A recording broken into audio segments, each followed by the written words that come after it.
తెలంగాణ రాష్ట్ర ప్రభుత్వం గద్దర్ పేరిట అవార్డుల ప్రకటించిన సంగతి తెలిసిందే. తెలంగాణ రాష్ట్రం ఏర్పాటైన నాటి నుంచి 2024 వరకు ఏడాదికి 3 ఉత్తమ చిత్రాలను ఎంపిక చేసి ప్రకటించారు. అయితే అవార్డుల ప్రకటన విషయంలో సమన్యాయం జరగలేదనే వాదన తెరపైకి వస్తోంది.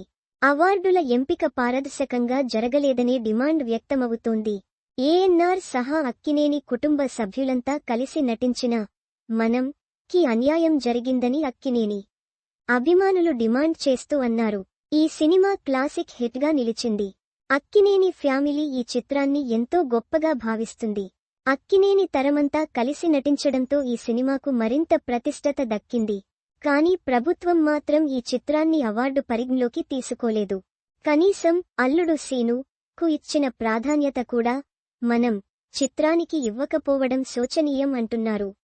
సెన్సార్ డేట్తో పాటు తెలంగాణ ఏర్పాటు తేదీని పరిగణలోకి తీసుకోవడం వల్లే అవార్డు ఇవ్వలేకపోయామన్నది జ్యూరీ వాదనగా వినిపిస్తుంది.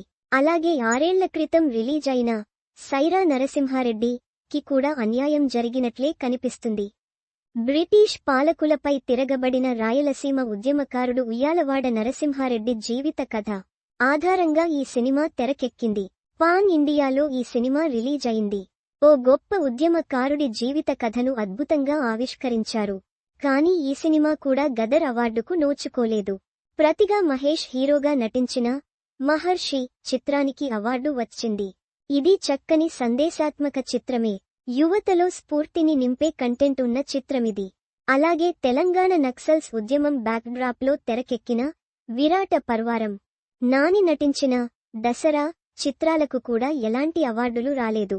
విరాట పర్వం విమర్శకుల ప్రశంసలందుకున్న చిత్రంగా నిలవగా దసరా భారీ విజయం సాధించింది. కొన్ని దశాబ్దాల క్రితం నాటి తెలంగాణని ఈ కథలో చూపించారు. అలాగే నాని నటించిన హాయ్ నాన్న కూడా ఈ రేసులో లేదు. ఇలా కొన్ని కీలకమైన చిత్రాలకు అవార్డులు రాకపోవడం అన్నది జ్యూరీపై వ్యతిరేకతకు దారితీసింది. అవార్డుల ఎంపికలో ఎలాంటి ప్రక్రియను అనుసరించి ఎంపిక చేశారంటూ సోషల్ మీడియాలో వేదికగా ప్రశ్నల వర్షం కురుస్తోంది.